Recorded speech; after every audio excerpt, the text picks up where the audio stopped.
Senhor nosso Deus, nosso exaltado, soberano, Rei, nosso legislador, nosso onipotente Criador, nosso misericordioso e gracioso Redentor em Cristo Jesus. Graças nós te damos por esse enorme privilégio de estarmos aqui reunidos para cultuarmos o teu santíssimo nome em Cristo Jesus, pelo teu Espírito Santo. Nós estamos aqui, Senhor, confessando nossa completa inadequação e incapacidade. Somos servos sequiosos, famintos e sedentos, com fome e sede da sua palavra. Por isso nós rogamos, suplicamos em Cristo Jesus para que o Senhor venha saciar a nossa fome e a nossa sede. Fome e sede do Evangelho. Fome e sede de nosso Senhor e Salvador Jesus Cristo, a fonte de toda a saciedade e da vida. Que o Senhor derrame copiosamente o teu Espírito Santo, para que seja o teu Espírito Santo a ministrar a sua palavra em nossos corações, para que possamos frutificar abundantemente para a tua alegria e para a honra de nosso Senhor e Salvador Jesus Cristo, em nome de quem nós oramos. Amém. Vamos abrir a Bíblia em Mateus capítulo 9, versículos 9 a 13. Mateus capítulo 9, versículos 9 a 13.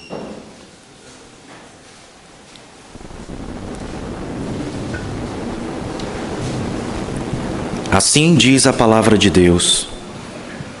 Passando por ali, Jesus viu um homem chamado Mateus, sentado na coletoria, e disse-lhe: Siga-me. Mateus levantou-se e o seguiu. Estando Jesus em casa, foram comer com ele e seus discípulos, muitos publicanos e pecadores.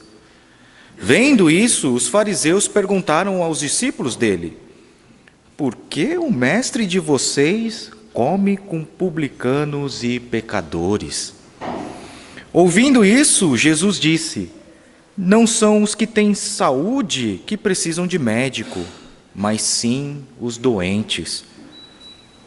Vão aprender o que significa isto. Desejo misericórdia, não sacrifícios. Pois eu não vim chamar justos, mas pecadores. Assim diz a palavra de Deus. Eu gostaria de propor, por causa do tempo, que o nosso foco seja apontado somente para o versículo 13.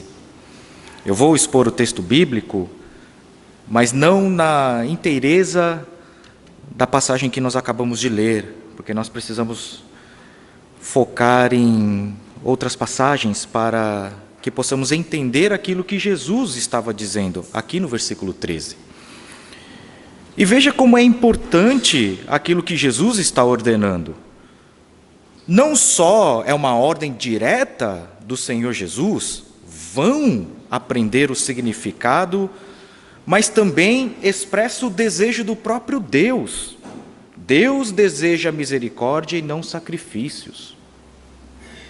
E a falta de compreensão dos fariseus em relação ao que Deus realmente deseja levou ao fato de que eles ficaram cegos ao principal aspecto do ministério, da obra de Jesus Cristo. Eles não compreenderam o que Jesus Cristo veio fazer.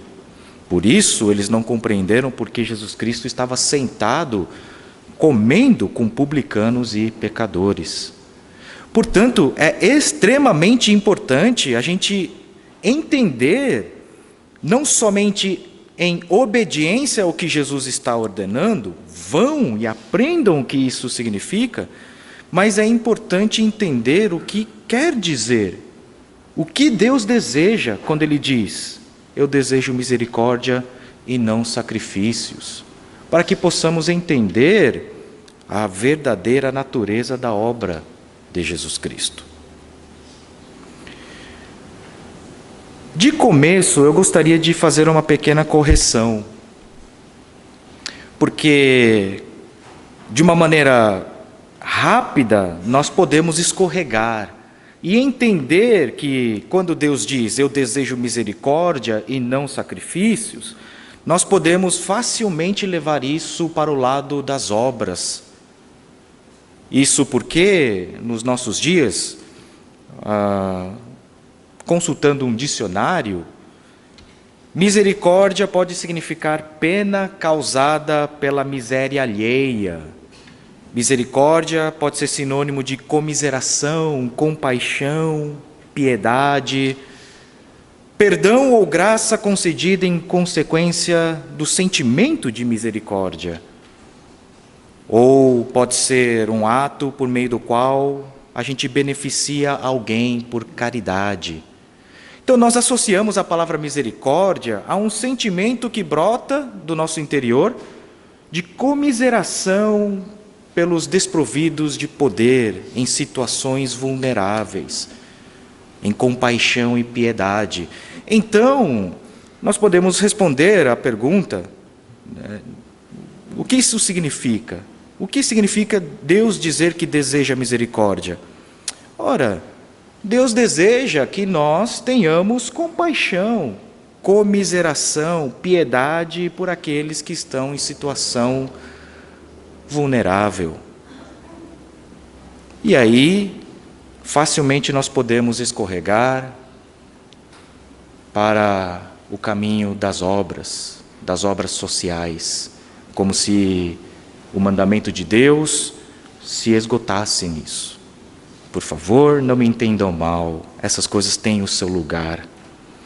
Mas será que é exatamente isso que o Senhor quer dizer quando Ele deseja misericórdia e não sacrifícios? Para que possamos obedecer à ordem do Senhor Jesus Cristo, ir e diligentemente aprender o significado do desejo de Deus por misericórdia e não por sacrifícios, nós devemos ir para a fonte de onde essa citação é tirada. E essa afirmação, ela vem de Oséias. Então, antes da gente entrar em Oséias, eu gostaria de fazer uma explicação contextual. Oséias, ele foi um profeta que teve o seu ministério no Reino do Norte, por volta do século 8 a.C.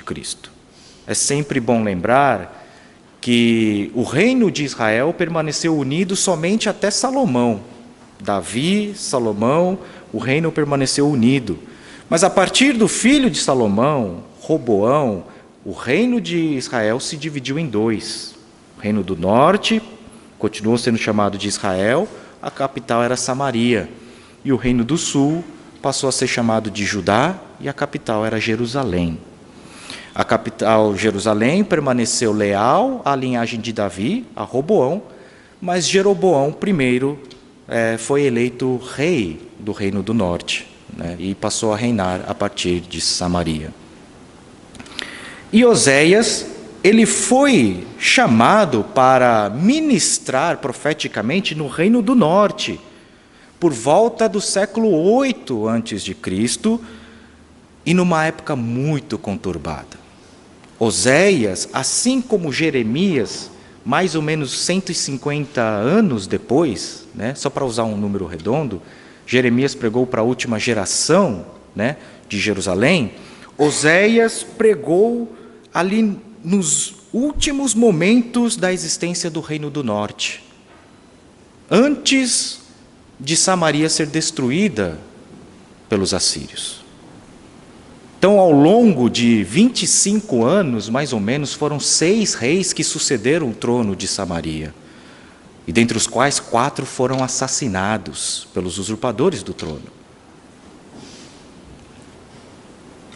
E Oséias profetizou durante os dias de Jeroboão II. E para ver como essa questão de prosperidade material é enganosa, porque o Reino do Norte vivia o auge da sua prosperidade material e política. Sob o governo de Jeroboão II, o Reino do Norte havia expandido os seus limites territoriais e vivia tempos de prosperidade sem igual. Só que o erro é achar que esses tempos de prosperidade material refletem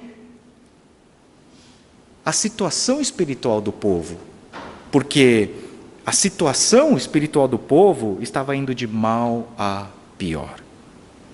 E é justamente para descrever o quão profundo a corrupção espiritual do povo de Israel havia chegado, Deus, ele ordenou esse ministério do profeta Oséias. E Oséias, como todos os profetas, não só profetizou por meio de palavras, mas ele profetizou por meio da sua própria vida. Oséias, ele foi ordenado por Deus a se casar com uma prostituta. Por isso que o livro de Oséias impõe na sua pregação à igreja um desafio ético muito grande. Como Deus, que é absolutamente perfeito, que condena a fornicação e a prostituição, pode ordenar que o seu profeta deliberadamente se case com uma prostituta? É por isso que nós devemos ler com muita responsabilidade. Eu sei que a linguagem é um pouco gráfica, mas nós não podemos ter mais pudor do que a própria palavra de Deus. E nós devemos expô-la da maneira como ela nos foi revelada. Então, lá em Oséias, capítulo 1, versículo 1, é dito assim: Palavra do Senhor que veio a Oséias, filho de Beere, durante os reinados de Uzias, Jotão, Acás e Ezequias, reis de Judá. O mais normal seria que Oséias citasse o nome dos reis do reino para quem ele está pregando. Mas o curioso é que Oséias, ele cita uma série de reis de Judá, do reino do sul.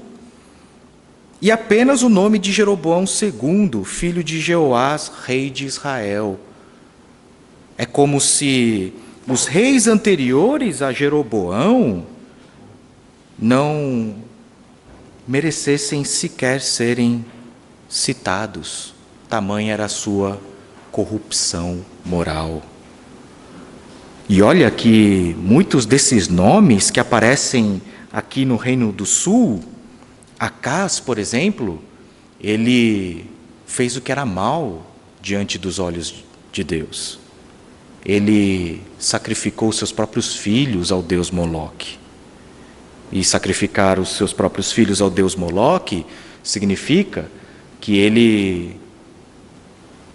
Só para explicar o contexto, né, o Moloque era uma divindade cananeia. A imagem, né, de Moloque era feita de metal, oco, o corpo era de homem, a cabeça era de boi, e ele ficava nessa posição, né? E eles colocavam fogo dentro dessa imagem e essa imagem ficava incandescente. Então, aqueles que apresentavam sacrifício dos filhos para terem a fertilidade, colocavam as crianças vivas nos braços, né, daquele metal incandescente. E Acás sacrificou seus filhos dessa maneira ao deus Moloque. Ezequias foi um dos reis mais fiéis a Deus do Reino do Sul. Mas ele teve um dos piores reis de toda a Bíblia, e o filho dele se chamava Manassés, que também sacrificou seus filhos ao deus Moloque. Então nós estamos diante de uma degradação profundamente moral e espiritual, em que o povo de Judá e o povo de Israel estavam se afundando. E Oséias foi chamado para ministrar nesta terrível e sombria época. E a palavra do Senhor que veio a Oséias, filho de Beeri, durante os reinados de Uzias, Jotão, Acás e Ezequias, reis de Judá, e de Jeroboão, filho de Joás, rei de Israel. Quando o Senhor começou a falar por meio de Oséias, o Senhor lhe disse: vá, tome uma mulher adúltera e filhos da infidelidade, porque a nação é culpada dos mais vergonhosos adultério, por afastar-se do Senhor. Por isso, ele se casou com Gomer, filha de Diblaim. Ela engravidou e lhe deu um filho. Se aqui no versículo 2 eu puder ser um pouquinho mais literal, sugerir uma leitura um pouquinho mais literal, Deus diz assim para Oséias: vá, tome uma prostituta como esposa, tenha filhos com ela, porque a terra inteira se prostituiu. Então aqui nós estamos diante de um formidável desafio moral e ético. Como Deus pode ordenar a um profeta que se case com uma prostituta? E Oséias obedeceu, e ele se casou com Gomer. E Gomer engravidou e lhe deu um filho. Com certeza absoluta, Oséias se ligou a Gomer, amou a sua esposa.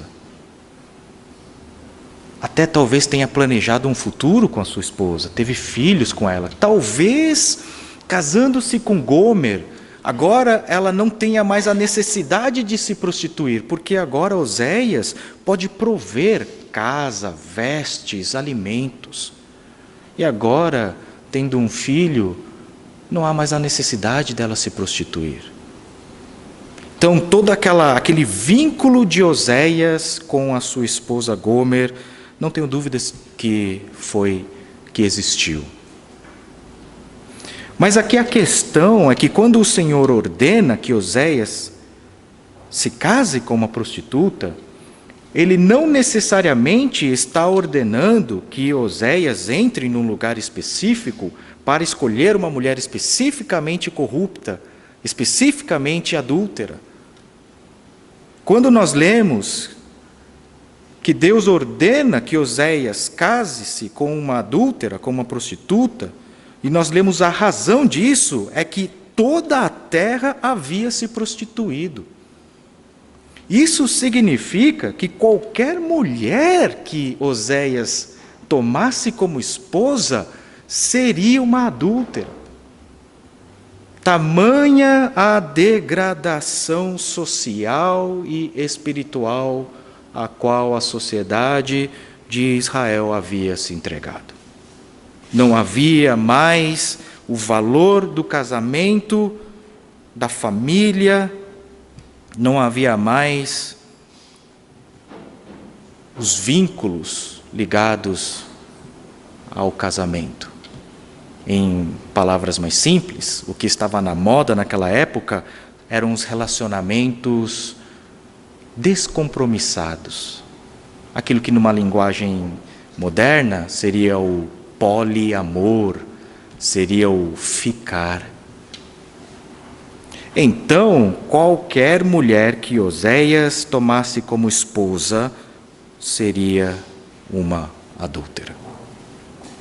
Tão generalizado estava a prática da fornicação. Esse era o estado do povo de Israel em que Oséias foi ordenado a pregar. Isso é devastador. Porque nós sabemos que Oséias teve um casamento trágico. Ele teve todas as esperanças de que agora Gomer seria diferente. Agora ela estava casada com um homem. Havia engravidado e dado filhos a Oséias. Oséias era o provedor de sua família. Mas não faz parte da nossa leitura de hoje. Nós sabemos que Gomer acabou adulterando, traindo Oséias. Imaginem o sentimento de destruição que isso tenha causado no profeta. O sentimento de decepção, de frustração, de humilhação pública. a dor que isso deve ter causado.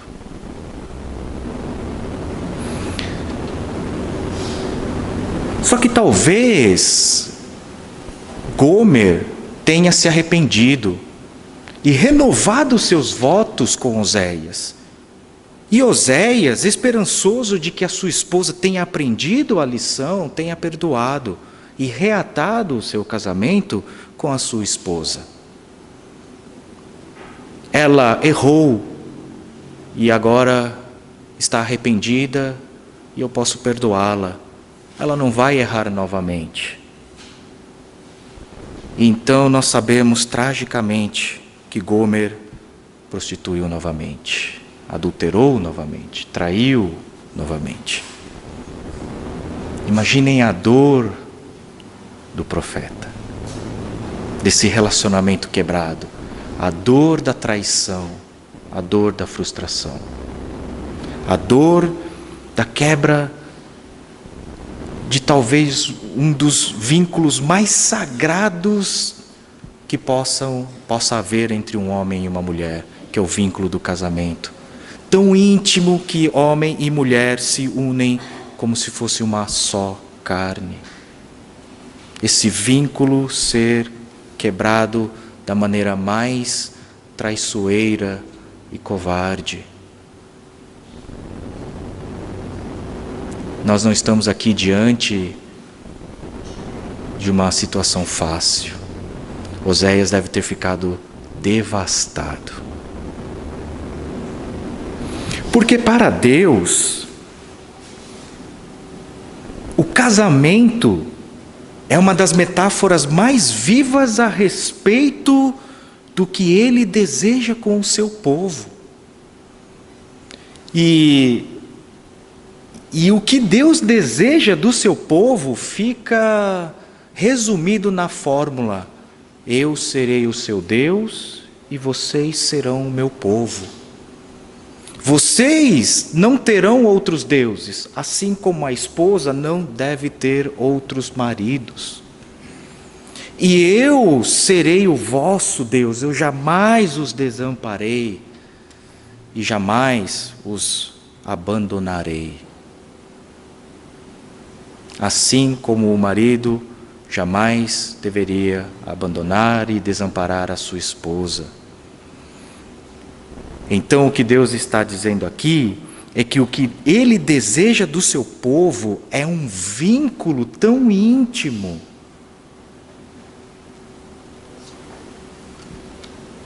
que a metáfora do casamento é a figura mais próxima para descrever a relação entre o seu povo e Deus. O que Deus deseja é um vínculo confiável, seguro. Coisa horrível é alguém se relacionar com uma pessoa absolutamente devassa, com uma pessoa infiel. Não dá para confiar. Então, o que Deus deseja é um sentimento de intenso amor, lealdade, fidelidade,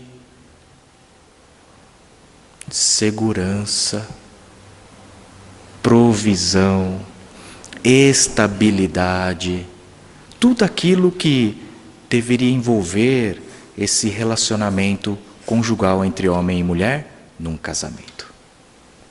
É isso o que Deus deseja do seu povo. Fidelidade, lealdade, pureza, estabilidade. Acontece que o homem é trágico, porque por mais que Deus deseje essa fidelidade, esse vínculo relacional com o seu povo continuamente se comporta de uma maneira completamente envergonhada, desavergonhada. E esse comportamento do povo, essa quebra da aliança, é descrita como prostituição e adultério. Tão sério é essa prostituição e esse adultério que, por exemplo, quando Ezequiel vai descrever a infidelidade de Judá, ele descreve da seguinte forma.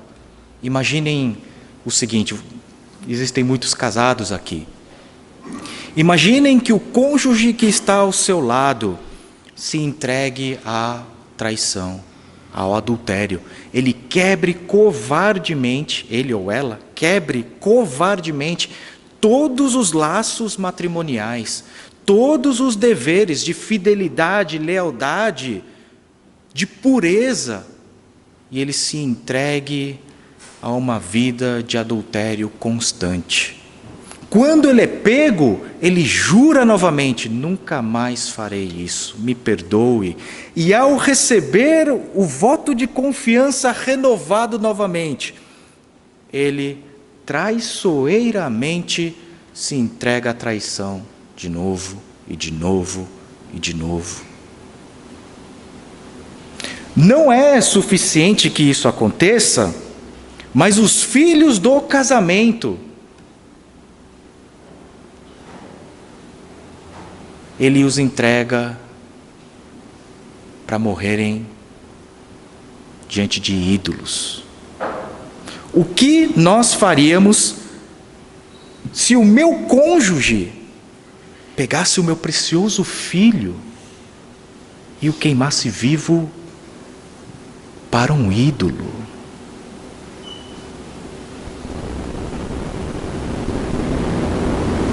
Nós entregaríamos esse cônjuge à justiça humana, se possível, para ser condenado à prisão e nunca mais sair de lá. Essa é a descrição do que o povo de Israel e de Judá estavam fazendo com Deus. Não só tomando todos os bens que Deus estava concedendo para fartar o seu povo, para oferecer aos diversos amantes com quem o povo de Israel se prostituía, os ídolos, mas o povo de Israel e de Judá estava queimando seus próprios filhos, que deveriam pertencer ao Senhor, eles estavam oferecendo para os ídolos. O que esse cônjuge, digamos assim, merece, senão o juízo e a condenação? E é para esse povo que Oséias foi enviado para pregar. E é justamente essa quebra covarde desse vínculo, cuja metáfora mais comum é o casamento, que foi quebrado, é que Oséias foi ordenado a se casar com uma prostituta. Oséias representa Deus e o povo adúltero, a esposa adúltera Gomer representa o povo. Só que ao invés de abandonar a sua esposa, Deus, o seu povo, Deus, ele envia a sua palavra. E é dentro desse contexto que vem essa expressão do desejo de Deus. Vamos para Oséias capítulo 6, versículos 1 a 11.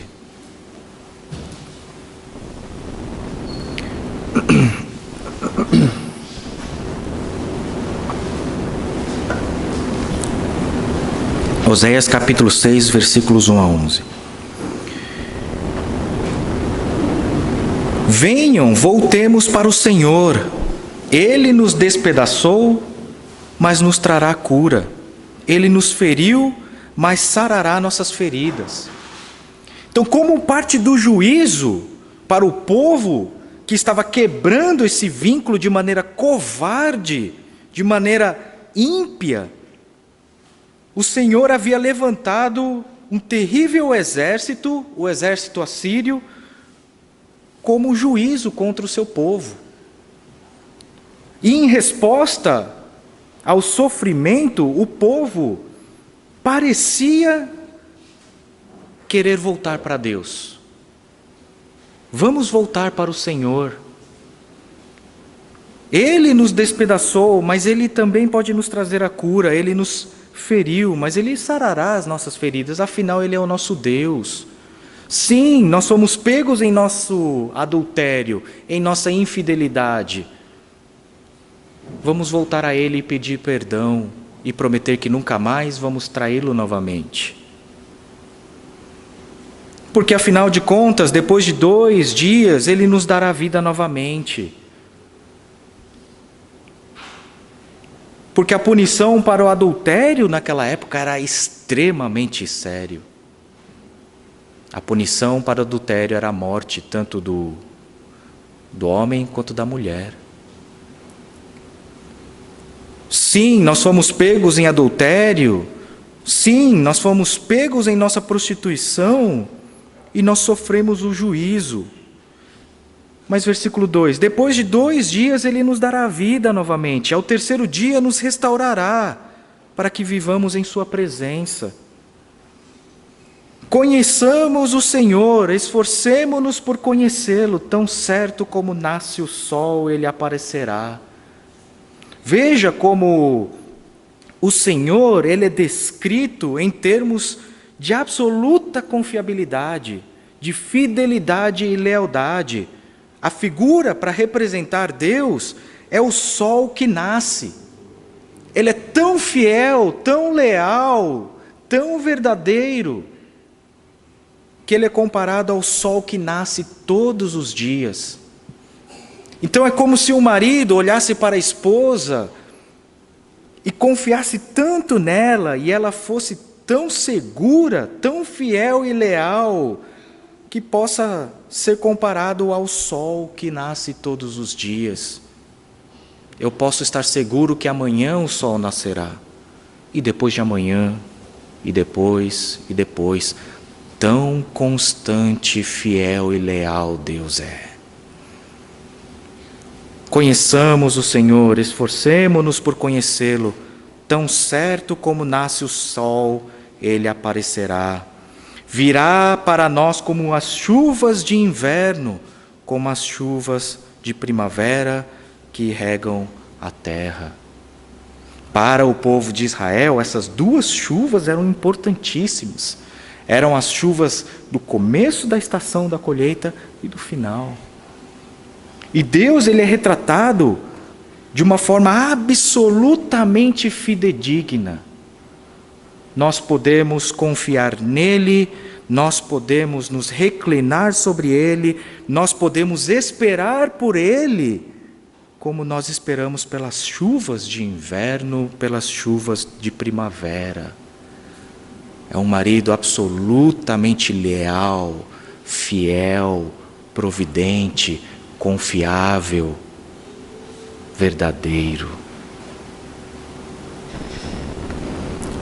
Então, essa é a resposta do povo, que sai dos lábios do povo diante do juízo de Deus. O povo expressa algum nível de arrependimento, a confissão é belíssima, e eles confessam que devem voltar a Deus, pedir perdão. Porque o Senhor, Ele é tão certo, fiel, fidedigno como o sol, que nasce todas as manhãs, como as chuvas de inverno e como as chuvas de primavera. Essa é a confissão do povo. Mas Deus, Ele conhece o coração do homem. O versículo 4 vem a resposta do Senhor diante dessa confissão. Que posso fazer com você, Efraim? Que posso fazer com você, Judá? Seu amor é como a neblina da manhã, como o primeiro orvalho que logo evapora. Em contraste ao marido, que é Deus, cujo amor é descrito como o sol que nasce todas as manhãs, seguro, fidedigno. Como as chuvas de inverno e as chuvas da primavera, o amor da esposa é descrito como a neblina da manhã, completamente oposto à descrição da fidelidade de Deus.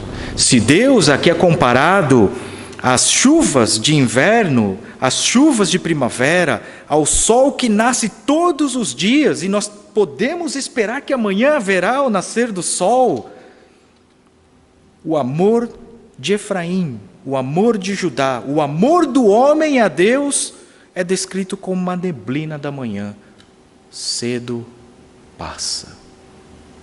É como o primeiro orvalho que logo evapora. É como se o homem ou a esposa fosse casado, com um cônjuge cujo amor e a fidelidade não duram mais do que o instante das suas palavras. Quando ele é pego em adultério, ele se arrepende, ele chora, e ele é sincero talvez. E ele faz juras de amor, ele faz juras de que nunca mais cometerá, só para ter renovado o voto de confiança, para começar todo o ciclo novamente.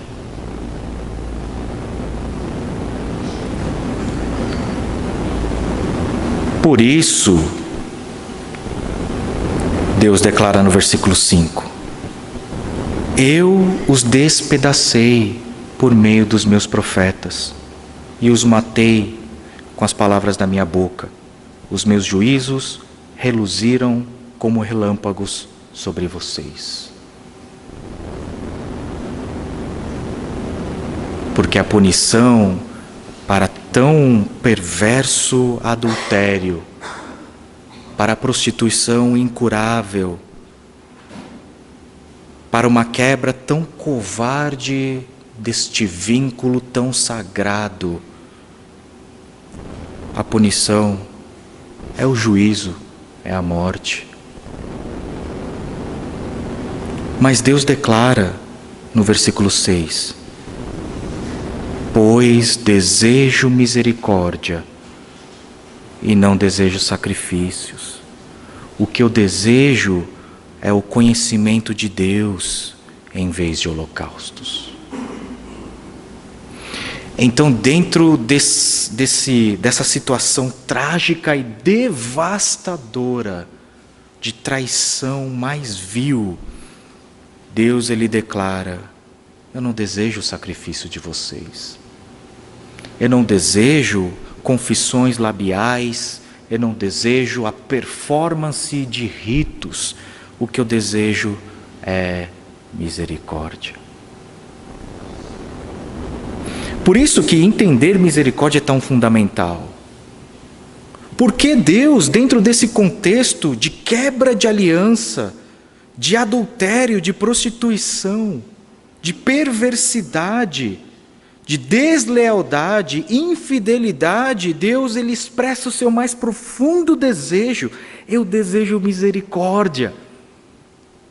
Deus não está dizendo que Ele deseja que o seu povo tenha comiseração pelo mais fraco. Sim, Ele deseja isso, mas não é o que esgota o que Deus deseja de seu povo. A palavra misericórdia, aqui nessa passagem, é a tradução de uma palavra em hebraico que não tem uma tradução imediata para o português e nem para língua nenhuma. É Hesed. Desculpem o hebraico, no púlpito é difícil de trazer, mas no versículo 6, vamos ler da seguinte forma: pois desejo Hesed e não sacrifícios. E por que eu digo Hesed? É porque não existe uma tradução adequada para expressar o que essa palavra significa. Hesed, ele está muito próximo de amor pactual, mas ele vai mais além do que isso. Hesed é um vínculo mais sagrado e profundo que une duas pessoas. É aquilo que une numa só carne o marido e a esposa. Ou dois verdadeiros amigos. Hesed é aquilo que une o pai com o filho e o filho com o pai. Hesed está ligado a um vínculo relacional profundo e expressa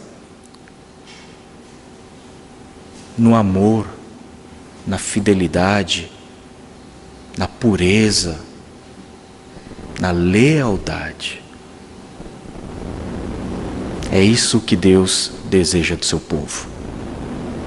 Um relacionamento íntimo, profundo, verdadeiro, um relacionamento constante de lealdade, fidelidade, exclusividade.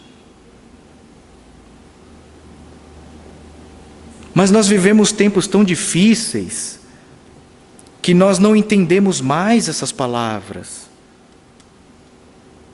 O divórcio é banalizado, o poliamor, os relacionamentos descompromissados, os adultérios se tornam tão normais que nós não entendemos mais o caráter inviolável desse vínculo que une um casamento, que é a expressão mais sagrada do relacionamento que Deus tem com o seu povo.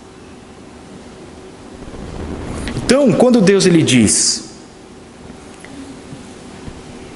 eu sou como o sol da manhã, vocês podem confiar em mim, porque eu sou digno da sua confiança, eu sou como o sol da manhã, todas as manhãs eu estarei lá, eu sou como a chuva de inverno e de primavera, para regar abundantemente a terra. Confiem em mim, creiam em mim, porque eu sou leal, fiel, fidedigno, digno, puro, santo. Mas o que eu faço com vocês, povo meu, se vocês respondem a minha hesed com um amor que é como a neblina da manhã? O que eu farei com vocês se o vínculo de vocês, a lealdade, a fidelidade de vocês é como o primeiro orvalho que logo se evapora?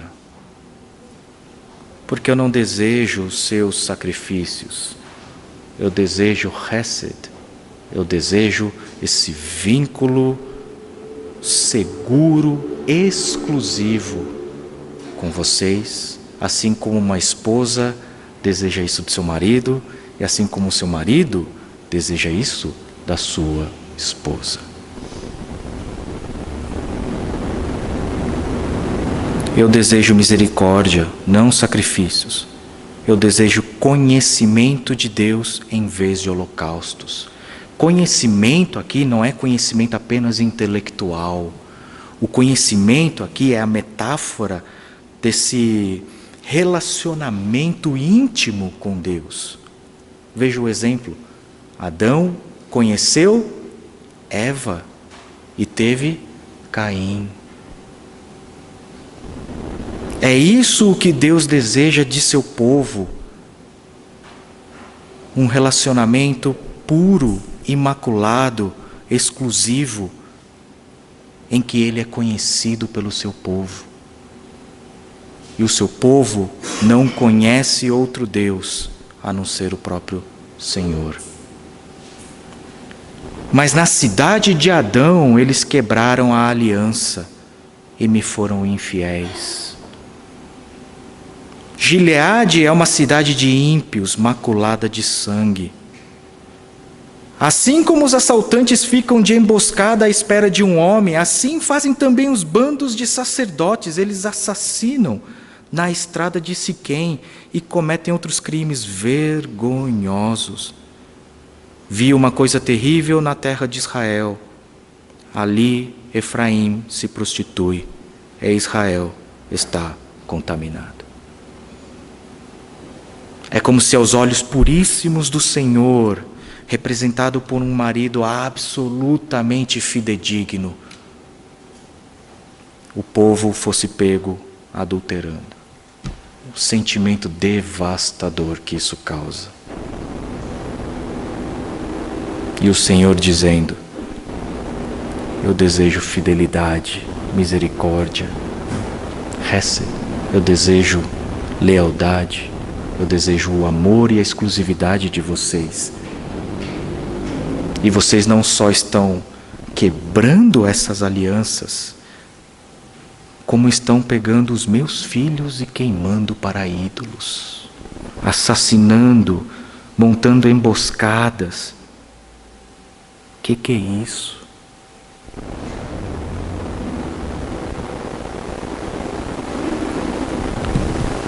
Aqui no versículo 7, ele está dizendo que na cidade de Adão, eles quebraram a aliança e me foram infiéis. Eu gostaria de propor uma leitura diferente. Porque Adão, ele pode significar 3 coisas aqui nessa passagem. Adão, o primeiro homem. Adão, toda a humanidade. Ou Adão, uma cidade. A NVI, ela optou por traduzir a palavra Adão como cidade. Mas eu gostaria de discordar desta tradução. Porque se fosse cidade, nós deveríamos esperar no hebraico uma preposição de lugar, em Adão. Mas nós não temos essa preposição de lugar, nós temos como.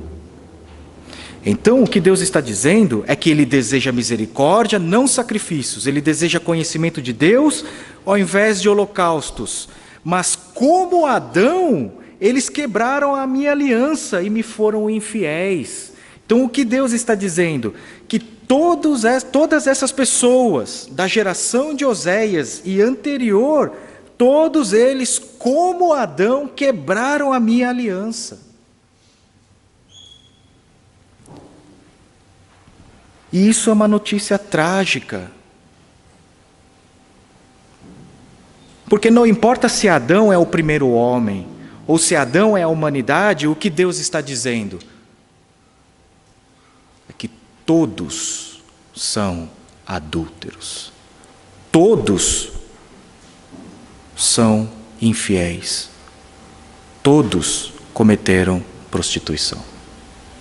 Por isso que a palavra, ela tem um significado que se expande. Quando Deus ordena que Oséias se case com uma prostituta, porque toda a terra havia se prostituído, isso chega até a gente. Porque como Adão, o primeiro homem, ou como a humanidade, todos quebraram a aliança. Todos foram infiéis a Deus. Todos se achegam a Deus da maneira mais imunda possível, cheio de ídolos, com um coração absolutamente dividido, fragmentado, com vários amores, desleais, infiéis, traiçoeiros, mentirosos, maculados. Essa é a imagem de todos nós diante de Deus. Significa que na história de Oséias e de Gomer, nós nunca seremos Oséias. Nós somos sempre Gomer. Não só devotamos o nosso amor a diversos objetos, como nós oferecemos aquilo que nós temos de mais precioso, que são frutos da graça de Deus, também para ídolos. Oferecemos nossos filhos para o ídolo sucesso. Sacrificamos nossos filhos o convívio com eles, a educação, o dever dos pais de evangelizar, de criar os nossos filhos para Deus, nós sacrificamos essas crianças para os nossos ídolos, o ídolo dinheiro. Abandonamos nossos filhos em casa sozinhos para ganharmos a vida.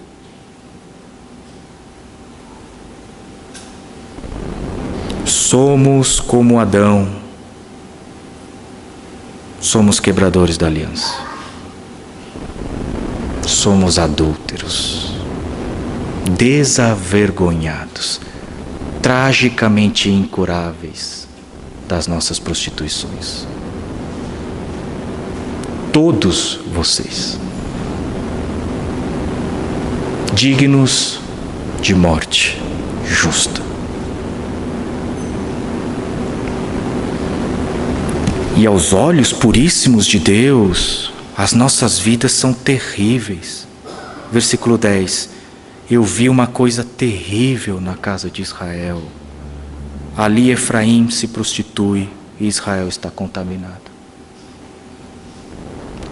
É muito fácil entender o que está sendo descrito aqui. Imaginem vocês flagrando o seu cônjuge os traindo. O sentimento devastador que isso seria. E Deus, Ele olha para a terra. Ele vê toda a humanidade adulterando.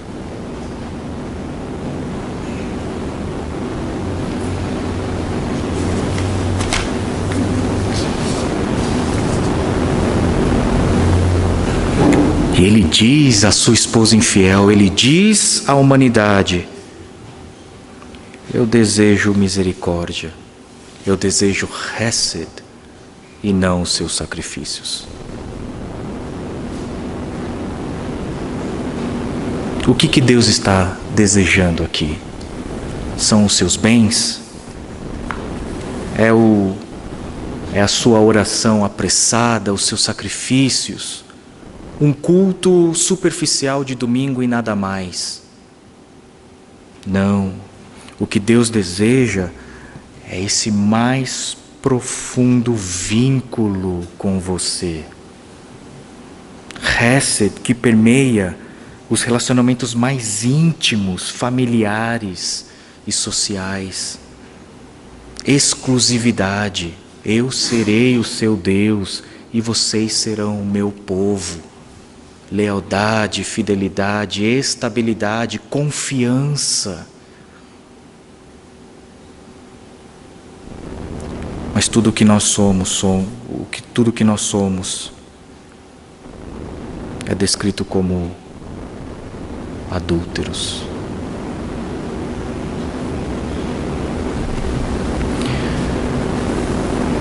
Mas é em meio a essa situação trágica que Deus é exaltado. Vamos abrir nossas Bíblias no Salmo 136.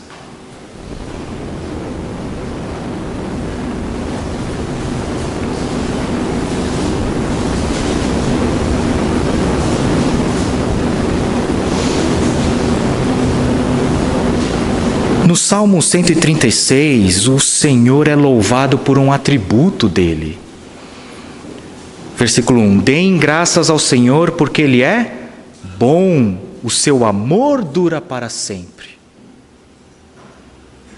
Reparem como essa fórmula, o seu amor dura para sempre, se repete em todos os versículos do Salmo 136. Acontece que Deus está sendo louvado pelo seu atributo, que aqui é traduzido como amor, mas no original está escrito hesed. Então vamos ler o Salmo 136, substituindo a palavra amor por hesed. Deem graças ao Senhor porque Ele é bom. O seu hesed dura para sempre. Deem graças ao Deus dos deuses. O seu hesed dura para sempre. Deem graças ao Senhor dos senhores, o seu hesed dura para sempre. Ao único que faz grandes maravilhas, o seu hesed dura para sempre. Que com habilidade fez os céus, o seu hesed dura para sempre. Que estendeu a terra sobre as águas, o seu hesed dura para sempre. Aquele que fez os grandes luminares, o seu hesed dura para sempre. O sol para governar o dia, o seu hesed dura para sempre. A lua e as estrelas para que governem a noite, o seu hesed dura para sempre. O salmista está louvando a Deus, porque a fidelidade, esse amor pactual, esse atributo de Deus expresso em hesed, dura para sempre, gloriosamente para sempre.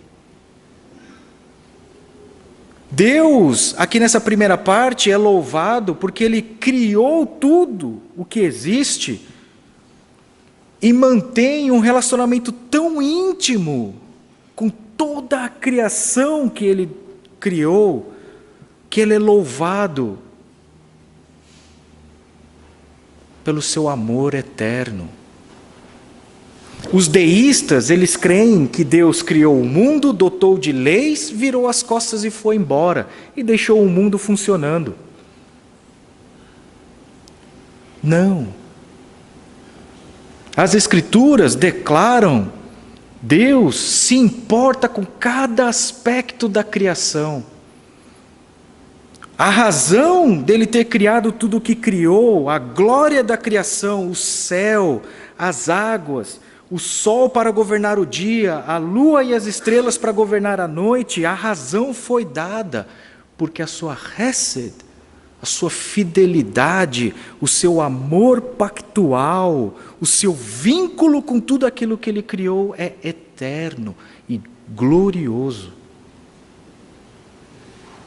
Deus está sendo louvado e descrito como um ser absolutamente transcendente e elevado, infinito em sabedoria e poder, que se importa com cada pequeno aspecto da sua criação. Versículo 10 continua: Deem graças ao Senhor, aquele que matou os primogênitos do Egito, porque o seu amor dura para sempre, e tirou Israel do meio deles, o seu amor dura para sempre. Com mão poderosa e braço forte, o seu hesed dura para sempre. Aquele que dividiu o mar vermelho, o seu hesed dura para sempre, e fez Israel atravessá-lo, o seu hesed dura para sempre. Mas lançou o faraó e o seu exército no mar vermelho, o seu hesed dura para sempre. A razão de Deus ter redimido o seu povo da escravidão do Egito é porque Deus, apesar do povo ser miseravelmente adúltero, o seu hesed, a sua lealdade pactual, o seu amor aliancista, dura para sempre, é inquebrável, impossível de se frustrar.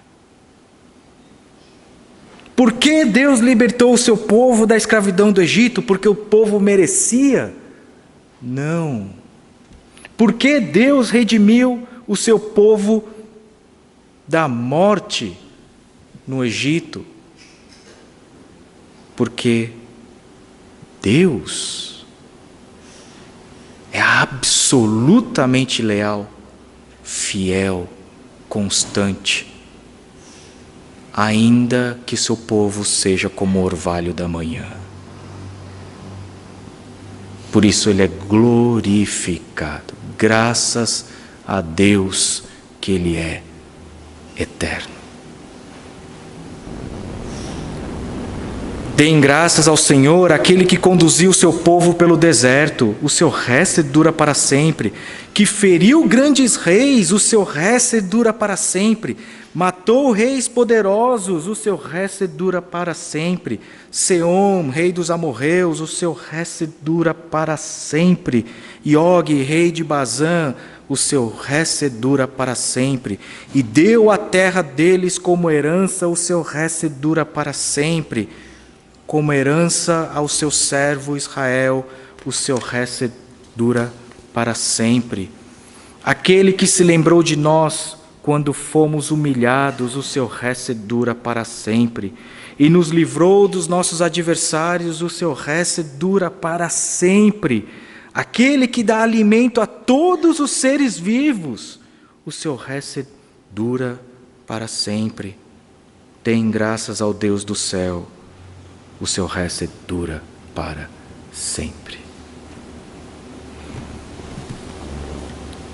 É desse conhecimento da mais profunda corrupção, tanto do salmista quanto de todo o povo, de toda a humanidade,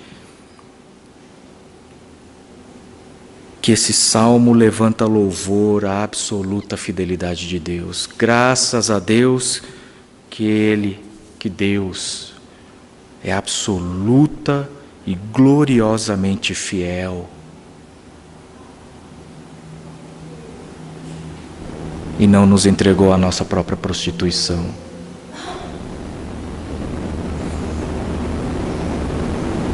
Por isso que o louvor é constante na boca do salmista, porque ele entende esse hesed de Deus, esse amor profundo, pactual de Deus.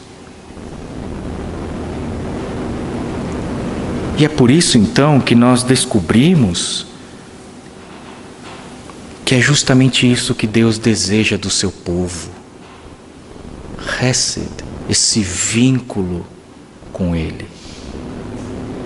Esse casamento puro, imaculado, exclusivo, leal, fiel. Lá em Miqueias, capítulo 6, versículo 8, é dito assim: Deus, Ele mostrou a você, ó homem, o que é bom e o que o Senhor exige. Pratique a justiça e ame a hesed e ande humildemente com o seu Deus. As pessoas vão de cima a baixo perguntando o que Deus requer de nós. Qual é a vontade de Deus para a minha vida? Para que eu nasci? Qual a razão da minha existência? E gloriosamente Deus declara: você nasceu, você existe, a razão da sua vida é para que você ame esse vínculo comigo. Eu que sou o seu Deus, o Criador de toda a vida. Você existe para um relacionamento íntimo com Deus. Você existe para se relacionar com Deus, para hesed. E Deus deseja isso. Ele deseja o seu amor fiel, leal.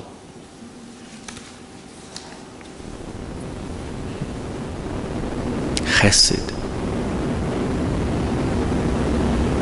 Então, quando Jesus, ele diz, ide, e vão descobrir o que isso significa. Misericórdia quero e não holocaustos. Agora nós sabemos o que Deus deseja. Agora, em obediência ao nosso Senhor Jesus, nós sabemos o que isso quer dizer. O que Deus deseja de nós é hesed, vínculo, amor pactual, exclusivo, fiel, leal.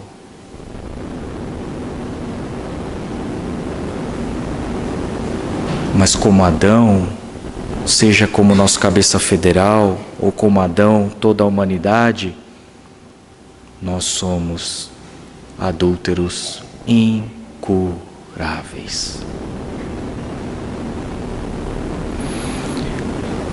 Mas a razão do porquê o salmista glorifica a Deus pela hesed dele é que esse amor pactual, esse vínculo que Deus criou, é tão forte, é tão verdadeiro, que Ele se fez homem em Cristo Jesus, veio ao mundo imerso em densas trevas, para redimir uma esposa gloriosa da corrupção, da morte e do adultério.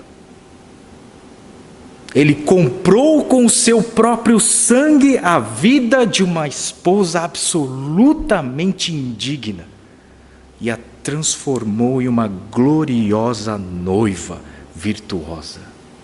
Essa é a história da redenção que Deus realizou por meio de Cristo. A história de Deus que, movido por Hesed, derramou seu próprio sangue para resgatar a sua noiva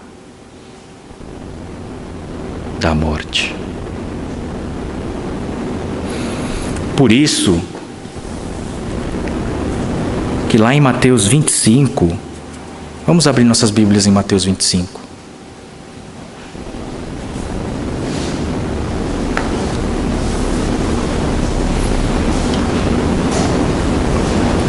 Jesus, ele diz o seguinte, o Senhor Jesus, ele declara, versículo 1, o reino dos céus, pois será semelhante a 10 virgens que pegaram suas candeias e saíram para encontrar-se com um noivo. 5 delas eram insensatas e 5 eram prudentes. As insensatas pegaram suas candeias, mas não levaram óleo consigo. As prudentes, porém, levaram óleo em vasilhas, juntamente com suas candeias. O noivo demorou a chegar, e todas ficaram com sono e adormeceram. À meia-noite ouviu-se um grito: o noivo se aproxima, saiam para encontrá-lo. Então todas as virgens acordaram e prepararam suas candeias. As insensatas disseram às prudentes: dê-nos um pouco do seu óleo, pois as nossas candeias estão se apagando. Elas responderam: não, pois pode ser que não haja o suficiente para nós e para vocês. Vão comprar óleo para vocês. E saindo elas para comprar o óleo, chegou o noivo. As virgens que estavam preparadas entraram com ele para o banquete nupcial, e a porta foi fechada. Mais tarde vieram também as outras e disseram: Senhor, Senhor, abra a porta para nós. Mas ele respondeu: a verdade é que não as conheço. Portanto, vigiem, porque vocês não sabem o dia nem a hora.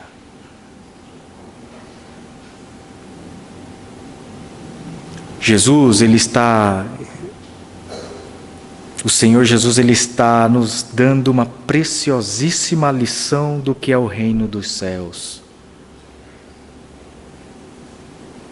E ele usa a mesma imagem do noivo, que é ele, e das virgens, que é o seu povo.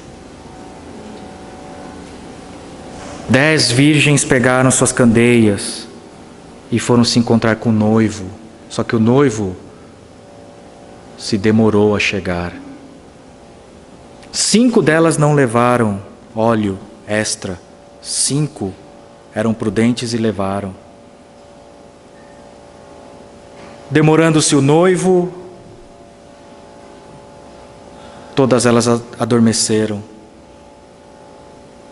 Mas, numa hora inesperada, tarde da noite, o noivo chegou. E somente as 5 prudentes que levaram óleo extra, que creram em Deus, entraram no banquete nupcial. E 5 permaneceram de fora. O que Deus requer de nós? Hesed. O que Deus deseja do seu povo? Vínculo, amor, lealdade, fidelidade, exclusividade. Nós não podemos nos aproximar de Deus com o coração fragmentado, dividido, cheio de ídolos, cheio de prostituições. Nós não podemos entregar nossos corações a ídolos, nossos filhos a ídolos. Nós somos o povo eleito de Deus. Nós somos a noiva gloriosa de Cristo Jesus, salvos e redimidos pelo sangue do próprio Filho de Deus.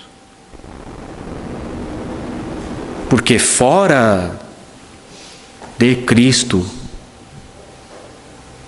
como Adão, como toda a humanidade, nós somos transgressores incuráveis. Somos adúlteros, entregues a prostituições imundas. A única forma de sermos dignos de habitar com Deus por toda a eternidade é em Cristo Jesus. Porque Deus deseja hesed, vínculo, e não o seu sacrifício. Vamos orar.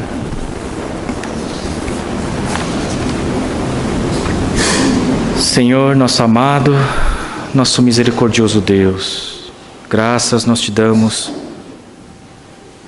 por toda a maravilhosa obra que o Senhor realizou na cruz. Graças nós te damos porque o Senhor nos curou de nossa rebeldia, de nossa infidelidade. E o Senhor nos concedeu o meio de nos purificarmos para habitar diante do Senhor para todo sempre. Que nossas bocas em resposta possam se abrir para constantemente louvar a tua fidelidade, o teu amor, a tua redenção em Cristo Jesus. Que o Senhor seja conosco em mais uma semana, em graça, misericórdia e providência em Cristo Jesus, e que a sua palavra possa frutificar em nossos corações para a honra e glória de nosso Senhor e Salvador Jesus Cristo, em nome de quem nós oramos. Amém.